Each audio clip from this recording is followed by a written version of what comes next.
Welcome everybody to another episode of Community Heroes Interview, entitled The Interview.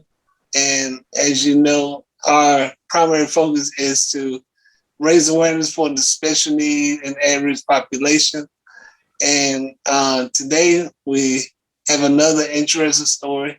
As I was just browsing and trying to find another inspiring story, I ran across this one, and today I had the pleasure interviewing Miss Tiara Mercius.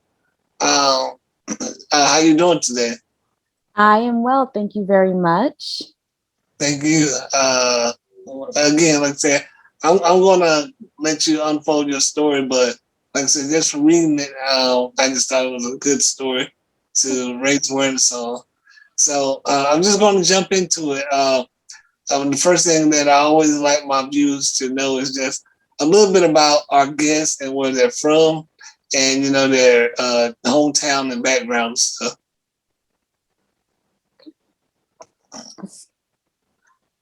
Yeah. Making sure you can hear me. Yeah. Okay, so I am originally from New York. I grew up in Mount Vernon, and now I live in California, LA County, Southern California, nice and sunny. And I've been out here for quite some time now. So I guess I should probably start saying that I'm from LA, but New York is always in my heart. Yeah, it's ironic because I would love to go to California. I've recently interviewed the founder of the Magical Playground Foundation, Miss Olenka Villarreal. She's really nice, and we were talking about maybe taking my family out there. So who knows? Maybe in the near future, if we're in the area, I might could swing by or something. Why not? Yeah. So my next question, uh, with your story, what makes it so unique is um, early on in life, some of the um, barriers and obstacles you had to encounter. So as I was reading your story, you mentioned in your About Me section on your website that you had a condition of blood clots that caused you to have various surgeries. So if you can just tell us a little bit about, just their early on experience, diagnosis, and the surgeries that had to happen due to the blood clots. Sure. So I was about 6 months old when I started developing these blood clots. It was because of a form of meningitis, meningococcal that I had developed. They say rare blood disease, but that's the official name. And so I've actually been an amputee since I was basically 6 months old. So call it all my life. And I've had successive surgeries since then, up until I was about 10 years old. That was the last actual surgery. And, people ask, like, wow, you've had all those surgeries. It was about 13 by the time I was 10. And they weren't all because of blood clots. Like the initial surgeries were the amputations because the blood was clotting and because of it was causing, well, my limbs to die, gangrene, basically. And that's my son in the background. And so they had to do the amputations because of that. It was too late to try to get rid of the blood clots any other way. And all the surgeries after that initial one were either skin grafting or surgeries to prepare me for prosthetics. So like it was almost as if as I got older, every new pair of prosthetics that I received, I had to have a surgery to go along with it. So, and those were mostly bone realignment surgeries because your bones grow the way they want to grow, and I was a growing child. But yeah, Right. that's the story behind the clotting in the beginning and all of the surgeries after that. Yeah, I got another question I want to ask, and I'll kind of weave it into the next question. Okay. Um, so my next question that I wanted to ask was I want to talk a little bit about just having to adapt to various environments, and having these different, amputations, and now not being able to use your limb, just how you had to adjust to life. I'm gonna let you answer that part first before I jump into the next question that kind of popped in my mind. But this initial one, if you could just discuss a little bit about just being an amputee and just having to adjust to just life in general compared to someone else that had regular use of their limbs. Okay. So first of all, I was born and had these amputations before the Americans with Disabilities Act was signed in 1990. I'm an 80s child. So for the first fewish years of my life, there was no ADA. So a lot of the accessibility issues that well, not issues, but the answers to access that we have now, like elevators in certain buildings and ramps and curb cuts, just a lot of those things, they existed, but they weren't mandated by law under the ADA. So, for example, when I finally started school as a kindergartner, I actually didn't go to school in my own district. I had to be bused to another district because that was the closest school, probably the only school actually at the time, that could accommodate me with my with my disability. I did not use a wheelchair growing up. I actually did not start using a wheelchair full time until I got to college. So I walked on prosthetics and crutches for the basically my entire life up until I graduated high school. And I only really ever used a wheelchair when I was in the hospital or going on like a school field trip, if I went on a school field trip. So my elementary school, for example, was the only one in my area that had actual ramps and elevators that could accommodate me. So I guess that was a part of my early adapting. I tell people that I grew up in an ableist household, and I don't really mean that in a negative way. Even though we do see ableism as something that's negative, because it is.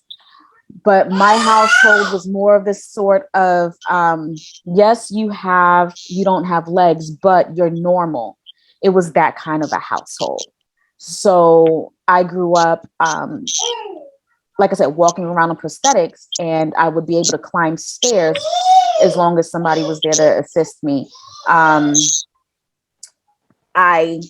sometimes was able to do things that the other children would do, like the occasional school field trip and sometimes go to my friend's house. But I mean, I didn't grow up with the mindset of I'm disabled, I have to overcome. I grew up with the mindset of, nah, there's nothing wrong with me. I just don't have any legs.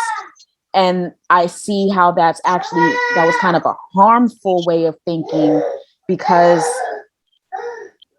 that meant that I didn't really know what the world was going to be like as a disabled person. I mean, I was sheltered, I was protected, things were done for me. My guardian, my grandmother, my mom and them, they made sure, or they tried to make sure, that my upbringing was as close to normal as possible, even though it really wasn't. Um, yeah, at least the growing up part, through, like I said, through the end of 12th grade, it was just, have you ever heard of the term super crip? I haven't heard of that term yet. Okay. I feel like if I just say, yeah, I was a super crip, a lot of people, at least in the disabled community, would understand what I'm saying. That's that disabled person that's just like, yeah, I'm disabled, but look at me do this and look at me do that. And I can do this and I can do that. My disability doesn't stop me. And we tend to ignore the fact that it's not the disability always, sometimes it is, but it's not always the disability that stops you from doing something. It's the barriers, the external barriers that stops you. Like I said, I couldn't go to school in my own district with the other kids from my neighborhood because they didn't have um, elevators, or they didn't have um, paraprofessionals. They didn't. It wasn't because of me. It was because of them.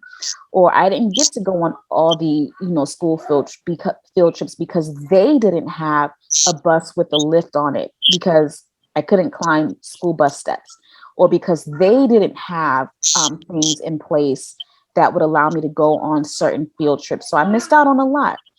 But I was still that person that said, hey, look at me do this. I can do that. I can swim across the Hudson River. And I did, by the way, for charity. Look at me. I can push my wheelchair in this quarter marathon. Look at me. I'm doing it, but I'm disabled. Yay. And it just meant that, I didn't always advocate for what I needed because I didn't grow up with that mindset. Yeah. Super crit. Yeah. I think you said a whole mouthful. Definitely piggyback on what you just said. I myself, I have myosin deficient muscular dystrophy. And one thing I've noticed from various conversations, individuals that I myself classify, I'd say, having severe disabilities, is whenever you have a physical disability that is severe, but cognitively, you are very strong-minded. A lot of time counties aren't prepared for that because, you're in a traditional classroom setting a lot of times.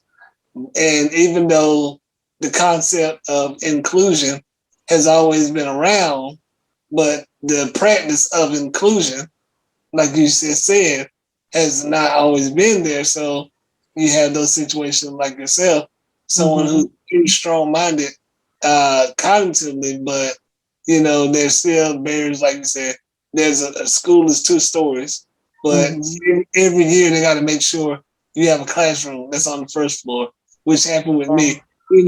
So you never get a chance to see what the second floor looks like of your school, which is unfair because if everyone has access to should have access to up and down, hindsight, the school should have been built. Well, like you just said, with an elevator, or if you're gonna bus students with physical disabilities, or at least let them register to the school, all the buses should have a ramp on it. And I remember in high school, we didn't have no buses with ramps on them, so I would have to leave school about 30 minutes early and ride the elementary school bus that had a ramp on it. So I was riding with elementary kids. Me too. Me too. I rode, you know what? And I wasn't actually, like, I was never embarrassed about it. I rode the short bus. I mean, it was literally short. And it was the only buses that our district had, our school system had, that had an electric lift on it. So it didn't matter if you were in general ed or special ed or whatever the case may be, you all rode the same bus because it's the only one that they had for you. And I rode the yellow school buses that were basically for elementary school kids my entire K through 12 academic years. And I actually was not, like I said, I wasn't embarrassed about that because I didn't know there was a stigma behind the short bus. Like I just didn't know because it's all I knew. Like riding that bus was all I knew. And you were talking about, being stuck on the first floor, not being able to see upstairs or just other parts of the building. So before I entered into kindergarten, my grandmother, my guardian, she kind of had to fight with the school district, with the school system, to make sure that I was in general ed classes, because my only disability at the time was I was physically disabled. I was walking on prosthetics and crutches, like I said, but I was physically disabled. And so they didn't know what to do with me. So they wanted to put me in the self-contained classroom. Do you know what that is? I'm assuming a class that probably had one or two, only a handful of students in there. Probably that's what I'm assuming. Yeah, I think it had maybe probably the regular class, like a little bit less. Like if a regular general ed class had 20 students, the self-contained probably had 15. It really wasn't any different as far as class size, but it was the students that did not go to any other classroom. It's like you literally stayed in the same class all day. You had your music class there, you had your art class in there, while the other students around the school building were going, outside down to the cafeteria for lunch. You ate in the classroom. You spent all day in the same classroom. And our elementary school, all the students had, math, science, blah, blah, blah in the same class, but at least they went to PE, they went to lunch, they went to art and music. Self-contained, you just spent the whole day in that classroom. And they wanted me in that class. And as a matter of fact, the other students who had physical disabilities also were in that class because that's what the district wanted. And my grandmother had to fight to get me put in general ed with other non-disabled students, or yeah, at least non-physically disabled students, because that's just how they handled it back in the 80s where I'm from. So that was a fight, or else I would have been just stuck in one classroom all day and not interacting with any other students in the school. As a matter of fact, when I was in kindergarten, I still remember this I had a paraprofessional who stood me all day, just sat in the classroom next to me all day. For what? Mm-hmm. It was the compromise between the school system and my grandmother, whatever. I didn't get to go to lunch. So even though I was in general ed classes, I actually ate lunch alone in the classroom while the other students went to the cafeteria or to the playground for like the first 2 years of school, until my paraprofessional said, this is not fair. We need to let her, Yeah. go to the cafeteria and go outside. But yeah, early life Tiara. Yeah, and in competition like this is one of the main reasons why I wanted to create community heroes, just so people can understand that the self awareness and self identity things, just small things, just like being able to be in general population eating with someone, being able to interact with other individuals that you see every day, but your situation for a moment and then you're excluded is not healthy, especially for someone growing up and you're seeing this stuff and you're asking questions. Why? Can I interact with my peers? And it raises the stigma. That's why we have stigmas, because the school non-verbally is saying this person is different, so they cannot be amongst you, the able-bodied person. Exactly. And I'm so glad that now, as we move in the 21st century, technology has allowed us to bring these stories to light and help break some of these stereotypes down, stigmas, and ultimately reveal some of the prejudice that has been out there for a long time. So, Yeah. but yes, definitely that. I remember also when I was in middle school, I love basketball, I love football, I love sports, and I always wanted to go to the games, but I couldn't because my family, we didn't have much money, and my dad a lot of times wasn't in a position to take me to those games because of various personal problems he had. But I mean, one particular year, the coach of the PE, he was one of my best mentors, and he saw my passion for basketball, and he let me be basically kind of quote unquote a towel boy. I went along and kept score, the games and stuff. But our buses, the activity buses, again, they didn't have ramps on them, and so they personally got some guys together and they lifted my wheelchair onto the bus to make sure I could go to a couple other games and make sure I got home afterwards. And even today, I appreciate that effort. But in all actuality, the school should have had a bus already in place where that shouldn't have been a problem. You know, Yeah. and one school, but in particular, I remember they didn't have a ramp for me to get into the school, and they had to lift the wheelchair upstairs for me to get into the gym. No way. Yeah, I'm not gonna. I mean, like I said, I'm not gonna call the names out in school, but I remember that, and I'm thinking, we're talking about late '90s, like '97, you know, Mm-hmm. and I'm thinking this is crazy. This, we're in 1997, and it might have been early '98, but you would think at least all schools would at least have a ramp in place for at least the Something. yeah. I mean, we're talking about the gym, so that everybody was taking advantage of. I thought, you know, but there again, like I said, just those things like that.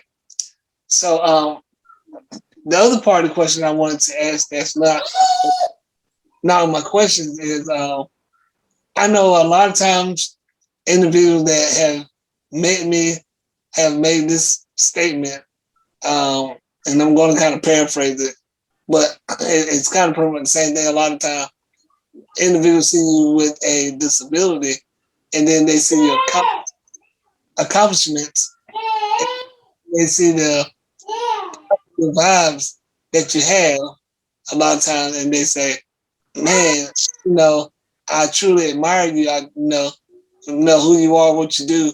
I don't know if I would be that way if I was in your position."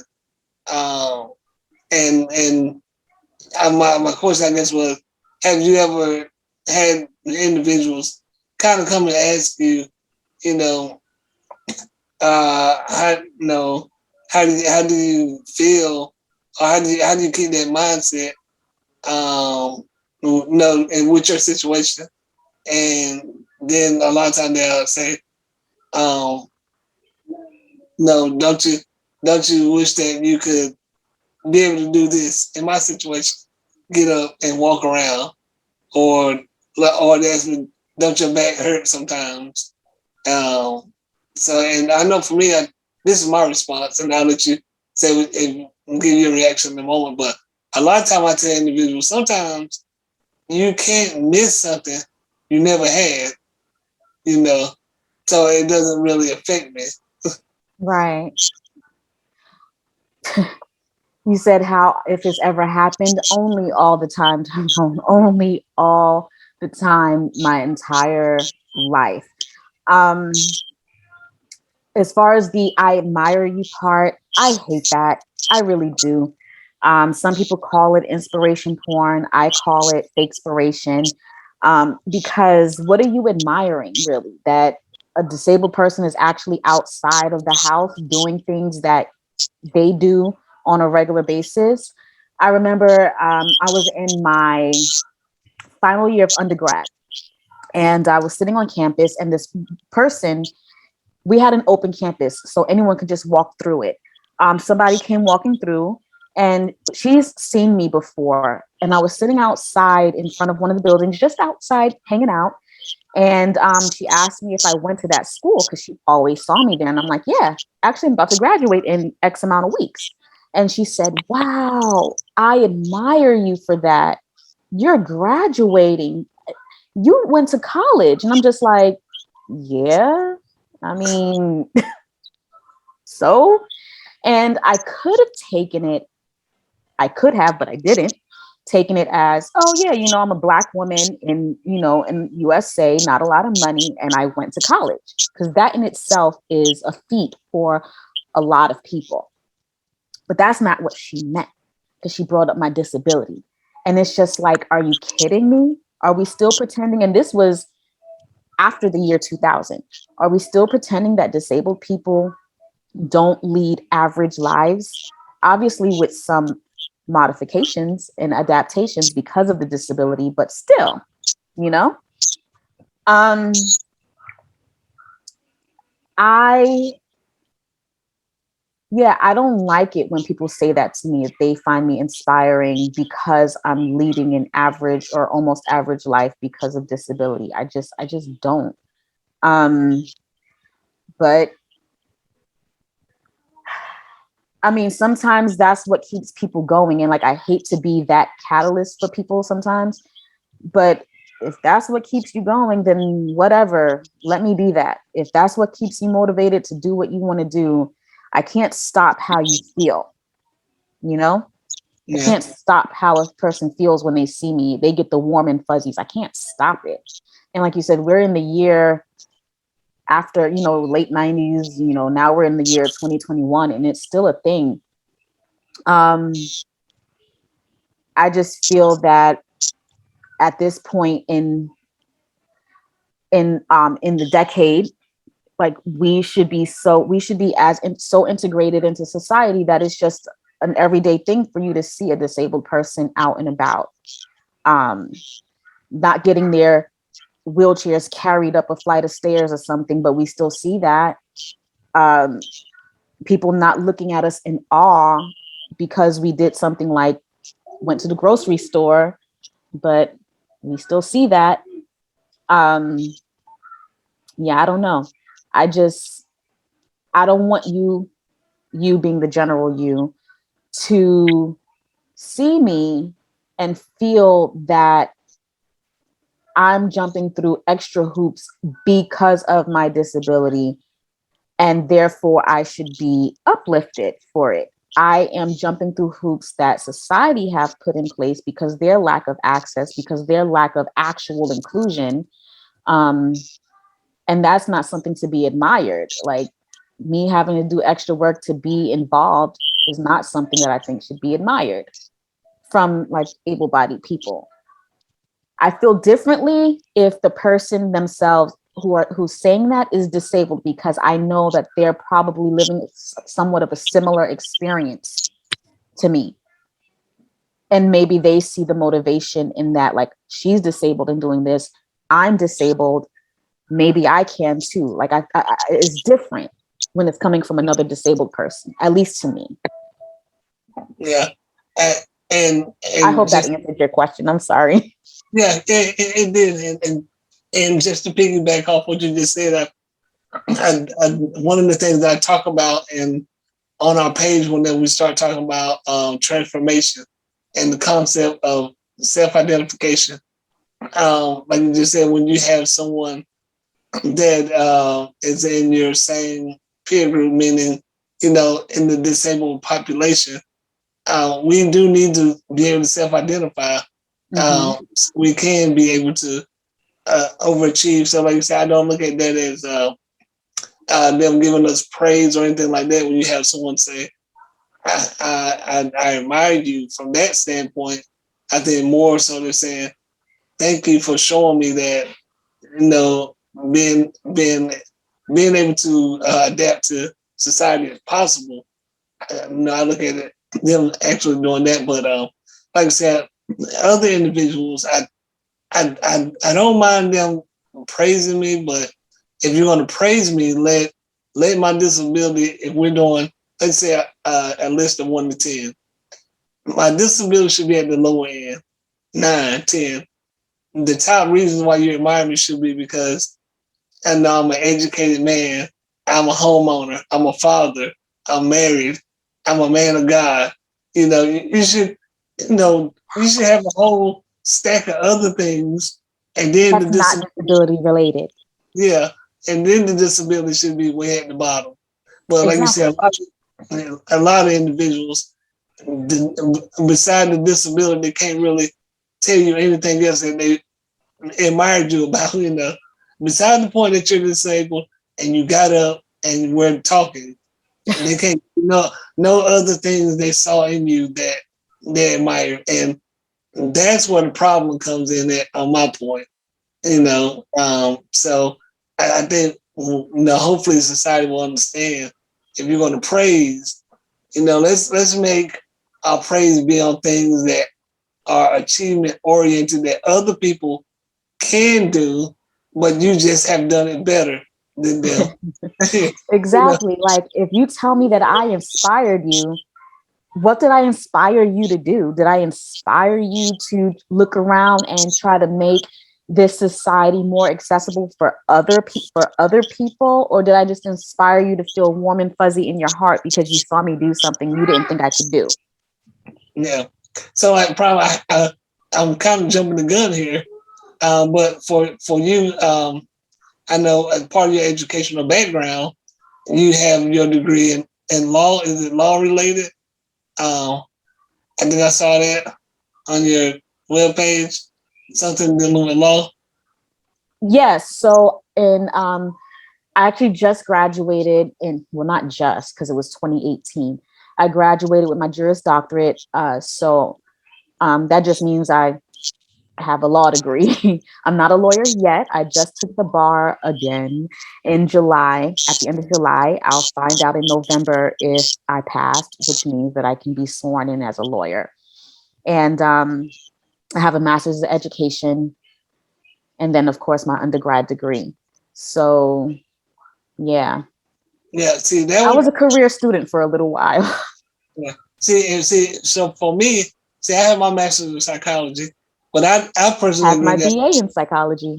yeah. So there are certain degrees that I just know they are more academically rigorous than others. So I took a couple of law classes. Whenever you're going for your undergrad, you take certain classes like law enforcement, and I knew just taking another class like this isn't the field for me. There's too many laws to remember. So my brain just ain't that good for that stuff.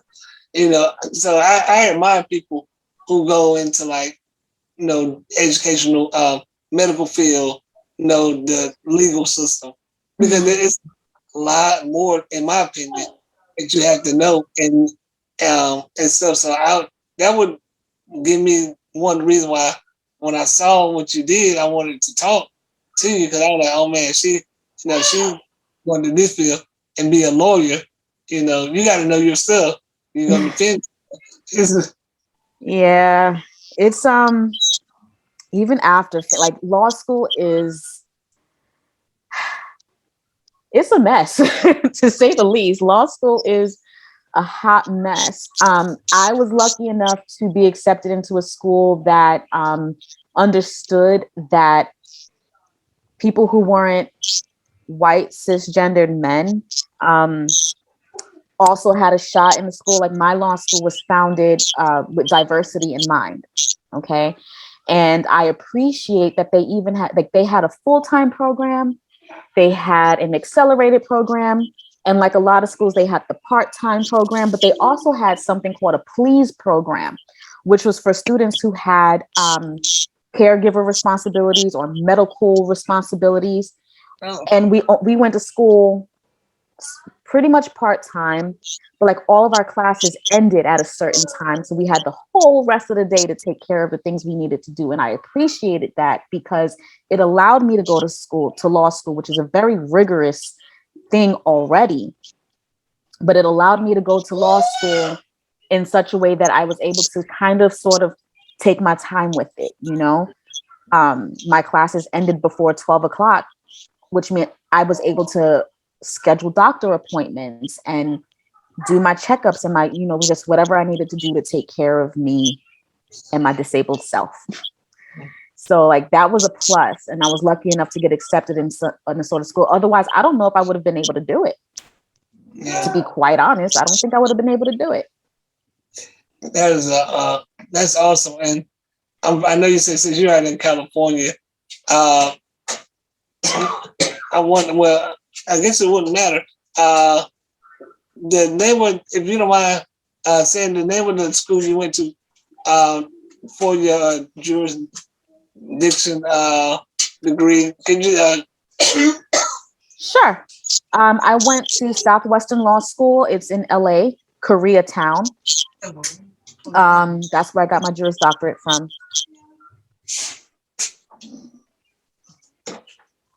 Did you hear me? Uh, yeah, you were saying the name of the school is what now? Yeah, I went to Southwestern Law School in Los Angeles in an area called Koreatown. And that's where I got my Juris Doctorate, my law degree. Okay, yeah. And I just wanted to say that just for, our listeners, they may want to check into that school to read more about it. Okay. So my next question was just kind of asking if um, was there, do you have any other experience related to the law field that you might want to talk about, since that's the field we ultimately want to go in? Yeah, so as part of my academic program, I did externships and clerkships, like where I would just basically go work in somebody's law office and get academic hours for it. So I clerked for the Los Angeles County Public Defender's Office. I did that for 2 semesters, 2 separate semesters. I've clerked for the Los Angeles County District Attorney's Office for 1 summer. That was interesting, in the juvenile division. I have clerked for a couple of nonprofits, such as Public Counsel, where I worked in their children's department, children's law department. That's not really what it's called, but that's what I'm going to call it right now. And where I did foster care adoptions for disabled children who were in foster care but being adopted. And usually they were in foster care already with actual family members. They weren't like with strangers. Family members were like, okay, I'll foster them. So that was great. And then I did a summer and a semester with an organization called Betsedic, another nonprofit in LA, where I did work on self-help conservatorship applications. That was really, and I served as like their Spanish translator. So I worked with a lot of the Spanish speaking clients. What else? I mean, I've done a lot of stuff. I currently, I am a law clerk for a solo practitioner in family law. And so, family law, that's mostly divorces and custody cases. It's sad and it's stressful. But, it's building on the experience that I want to get in the legal field. Yeah, yeah. It sounds like I said, you're getting a good collection of experience with the various areas that you've worked in. So my excuse me, my next question is kind of one of the other things that I stumbled upon. I was on Twitter and just some of the stuff I follow that deals with special needs and advocates and things like that. I saw the 4-wheel workout tweet come on my Twitter feed, and so I was like, let me read about this because I'm always reading what different advocates are doing. Okay. And I was reading, and that's how I found your page. But I was going to allow you to talk a little bit about 4-wheel workout. Okay. Oddly enough, compared to how I am now and how I view advocacy now, 4-wheel workout as a brand, I guess started off towards the tail end of, I guess, my super crypt phase. It was me just trying to document my wellness journey, trying to be healthy and lose weight and eat right. And it was going to be that sort of a blog site, where I just say, hey, today I went to go work out and I did this and I did that. And oh, look, this is how much I weigh now. And I joined Twitter. And so 4-wheel workout almost immediately went from a disabled wellness into disability advocacy. And it just almost overnight, because I started to get connected to the disability Twitter, #disability Twitter. And then I saw all these things popping up and all these issues. And even though I've been disabled all my life, my advocacy was self-centered. It had to do with things that I wanted and things that I needed, and it did not include the greater disability community. So when I went somewhere and I saw that they didn't have a bathroom that I could even get into, my advocacy at that point was more so, I need to use the bathroom. You need to figure out how to make that happen, you know? And I never really considered the greater disability community and that we were having these shared experiences because I was not exposed to that growing up. Like I said, I was raised in sort of an ableist household where, you know, disability was just a secondary thing. It's just a thing that I am, but it's not really who I am. And then disability Twitter happened, and I'm like, wait a minute. Yeah, disabled is what I am, but a disabled person is also who I am.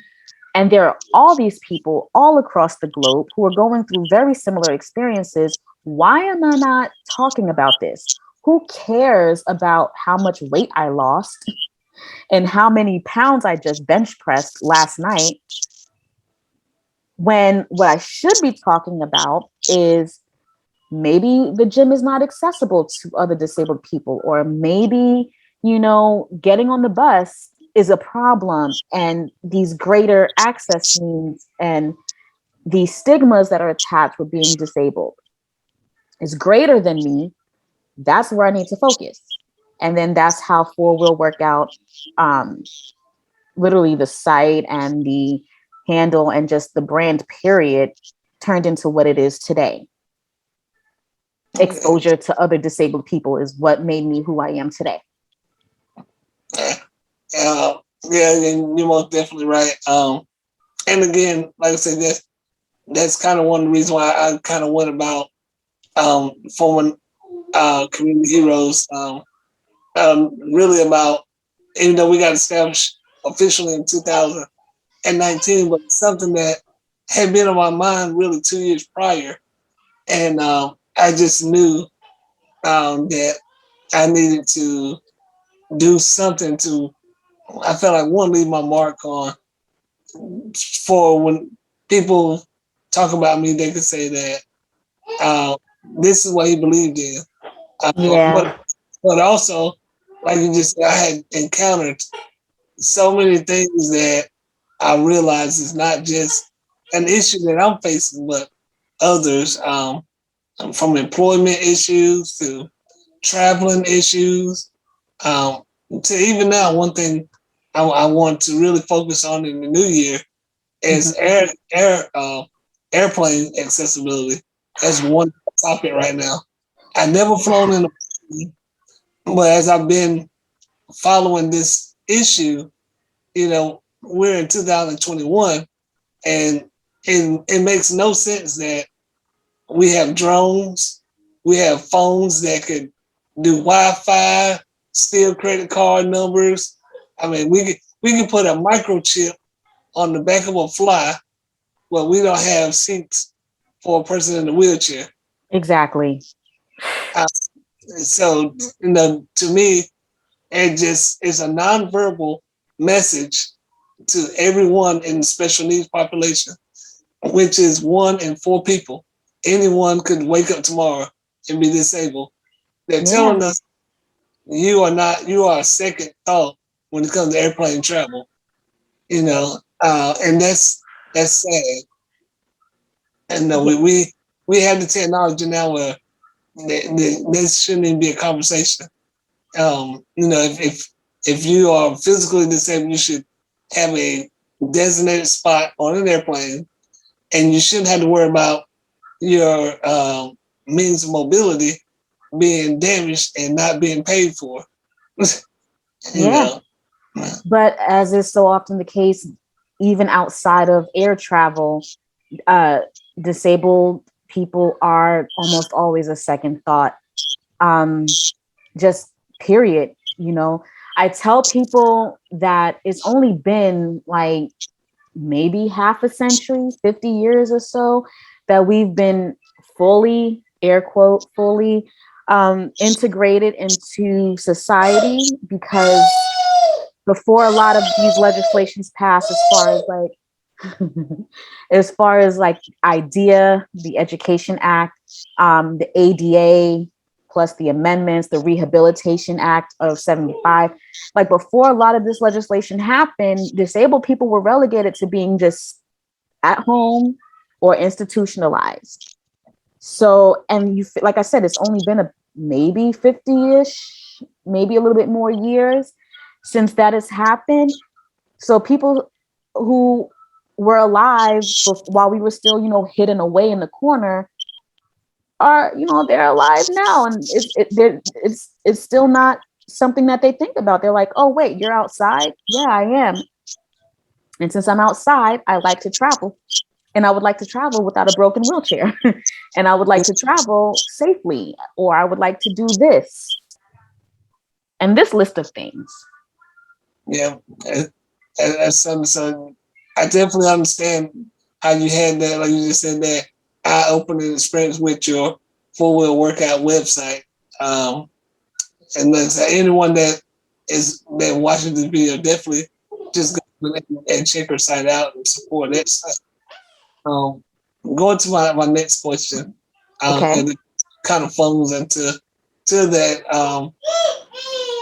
With your 4-wheel workout and just some of the other things you've done, can you just talk a little bit about how that has given you the opportunity to be a part of different speaking engagements and kind of push your agenda for advocacy? So yeah, I actually I've had most of my engagements during COVID because give me one moment. I'm sorry. You're fine. One moment. I'm back. Like I said, my son is here. He just wanted a little attention. I understand my 4-year-old is actually gone right now, but and any other time he probably would have did a backflip in here somewhere. Yeah, no. He's right there now. Like I said, he just needs a little love and attention. But and he's still fighting in the background. More like fighting his sleep. But engagements, because that was the question. A lot of it happened during the time of COVID, which is still ongoing, because everything went virtual. And because things went virtual, all of a sudden I was able to start sitting on panels and being a part of discussion groups. And it was just like this whole world opened up. Otherwise, generally, a lot of my advocacy depends on the environment that I'm already in. So when I was in law school, that was the not platform. I think platform is the wrong word, but that was the medium. Yes, that was the vehicle that I used to progress my advocacy, disability advocacy. I'm in school. It's relevant to me right now. When I got pregnant, I used to, I had to go to the WIC office, for example, or I had to go to this, for this program called Black Infant Health Program. And so that was relevant to me at that time. That's what I used to progress my disability advocacy and use the situations that I'm currently in as a way to educate other people. So when I was in school, it was disability and education access. When I got pregnant, it was disability and parenting, or, as a mom now, it's still disability and parenting. As a law clerk, it's disability in the legal field. I use whatever is relevant to me at that moment, and whatever opportunity pops up, even if it's just speaking to a class for a couple of minutes, or if it's pointing out to my lawyer boss, hey, maybe you should include this information about such and such disability into your argument because of these reasons, to help a case. Or working in the courthouse, when I was clerking for the public defender's office, I got to see how they use the ADA to give accommodations to people, but also use my experience to educate the other attorneys on practicing in the legal field, because courtrooms and courthouses aren't generally that accessible. So I use the opportunities as they pop up. They're usually not planned. They pop up. So I grab it. Yeah. Yeah. And that's usually how it happens. Yeah. Yeah. So, and I need to, let me see what, I think that was the last, let me check and see, was that my last question here? Let's see, okay. Yeah. Okay. So I only got a few more questions. Okay. So this is kind of two into one. You can just the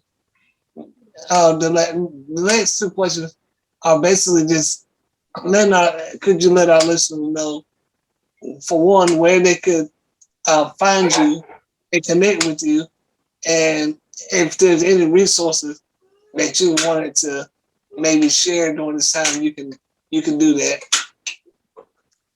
Okay. Well, for the first question, he's clapping for the letter R.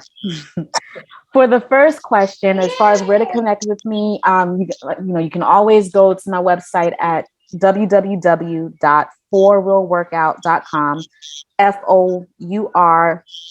wheelworkout.com. And I have links there for social media. You can find me on Twitter, Instagram, and Facebook at the number 4 Wheel Workout. That's my handle, the number 4 Wheel Workout. I'm usually more active on Twitter. It has a huge disability community there, so that's where I spend a lot of my time. As far as resources that have helped me that I want to share with other people, I feel like the best resource is going to always be other people. So I encourage anyone who is listening to this to, on whatever platform they're on, to seek out other disabled people, because they have answers. When I got pregnant, I had so many questions about being a disabled pregnant woman in a wheelchair. And guess who are the people who helped me? People who were formerly pregnant. They have kids now, but in wheelchairs. Programs, I don't really have recommendations for programs in the area because I haven't had much luck with those. They're all run by mostly non-disabled people, and they view us through that lens. So they haven't been that helpful. Oh, puppy.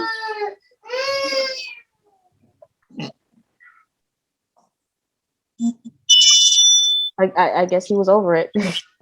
His show was ending. But yeah, my best resource, like I said, would have to be other disabled people who have helped me learn and grow along this journey that is 4-wheel workout. That's the best resource that I can tell you to go seek out. And this last question that we have: is there anything you would like to share for something you consider a milestone since you started 4-wheel workout and just advocating for disability that you just milestones? Yeah, well, you hear him in the background. I feel like my son is one of my greatest achievements, especially in a society that doesn't think that disabled people should be parents or can be parents. I know you mentioned you have a 4-year-old, and I just like people see me outside with my son, as I'm sure they see you with your child, and they're like, how and why? And like I said, if that gives me an opportunity to talk about disabled parenting and parental rights as it pertains to disabled people, then I'm going to snatch up that opportunity.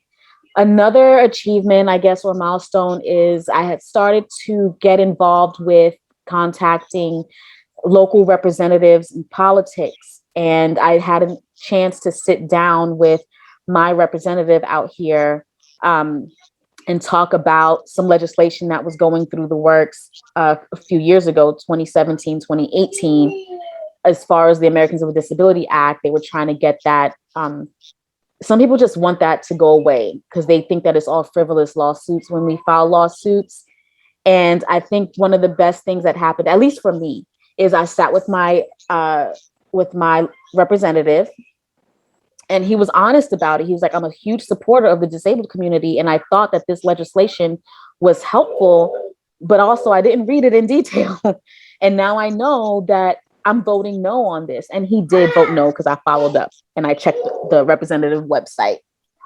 Um, Milestone, getting into and graduating from law school is a huge milestone. Like we talked about earlier, it's so rigorous that it can be something that a lot of people with different disabilities just can't do. The time commitment, the work commitment, the requirements. But that was a milestone for me. And it's helped because now I can kind of, like, I can read law better. I can read legislation. I can read cases and see how those would apply to us as a community, or how to use that. I Yeah, I consider all of, like, those things, the things that we've talked about already, I think are big milestones for me that's helping me progress. And my next big milestone is going to be an actual lawyer and being part of the less than 1%. Did you know that less than 1% of the lawyers in this country self-identified as disabled? And I didn't know that, but I'm not surprised. Yeah. I'm surprised because there are a lot of positions and I feel like disabled people are more than, we should be represented a little bit more, but for various things that we talked about, we don't get opportunity Yeah. to go in that realm. So I know on TV it's almost basically zero representation in the media of someone who's physically disabled, being a lawyer, a judge, a paralegal, or anything. So, Yeah. so It kind of blew my mind the first time that I saw a disabled lawyer. Mind you, this was like 2015, 16. And I was at a conference out here in LA for the National Bar Association. And I mean, I knew disabled lawyers existed. They have to exist, right? Come on, we're like in every field almost. But I'd never seen another lawyer or judge that's in a wheelchair, because I was wondering, like, how would this work? How would I litigate in the courtroom? And then I saw her stroll past in her wheelchair, and I was just like, oh crap, she's me in the future. And that blew my mind, and it should not have blown my mind, but it did. But I'm glad that I saw that. And I feel that, like you said, the representation in these fields, when we get to see people who look like us in these positions, number one, it normalizes us in these positions. That's number one. But it also motivates. Not inspires with the warm and fuzzies, but it motivates. And leads to greater acceptance. Yeah, that was awesome. So that was pretty good. I enjoy our conversation. Maybe next time we can maybe do an interview in the future about actually being a parent, and maybe I can bring my little one up here. I think your son wants to be on the camera. That's exactly what it is, actually. He's been looking over here he's been waving and smiling, trying to get on camera. See him? Hi.